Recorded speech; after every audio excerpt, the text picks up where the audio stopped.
Metrics are numbers that tell us important information about a process under question. There are numerous metrics that tie into workforce planning. Some of these metrics will be key for any HR professional to effectively understand the business.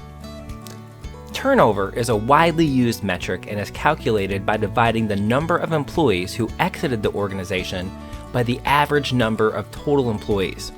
The result is then multiplied by 100 to express it as a percentage. As an example, if a company has 1,000 employees and 30 left last year, we divide the number of exits, which is 30, by the number of employees, which is 1,000. Then we multiply that number by 100 to obtain a turnover metric. In this case, our annual turnover is 3%. Cost per hire is another useful metric. This calculates the average amount of money spent on making a hire. This can include items such as employer branding efforts, job board fees, fees for recruiting events, candidate assessment cost, external recruiter expenses, even the salary of internal recruiters and career webpage postings. It may sometimes be difficult to obtain an exact cost as many of the expenses are used beyond the recruitment. It may sometimes be difficult to obtain an exact cost as many of the expenses are sometimes used beyond the recruitment of just one applicant. The calculation is internal cost plus external cost divided by the number of hires.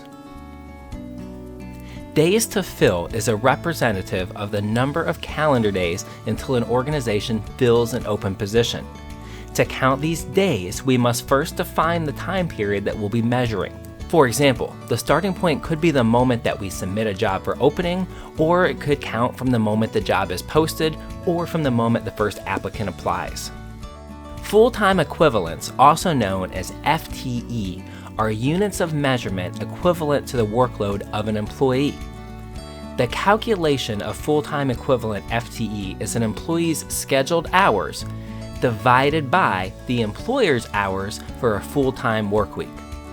For example, when an employer has a 40-hour work week for employees, those who are scheduled to work 40 hours per week are 1.0 FTE. If a role was only 20 hours per week instead of 40, it would be 0.5 FTE. FTEs are most widely used by companies to determine their employees' workload, with the perspective of trying to determine how many part-time employees and the hours they work add up to the same number of hours worked by full-time employees. FTE calculations are about hours worked rather than number of employees.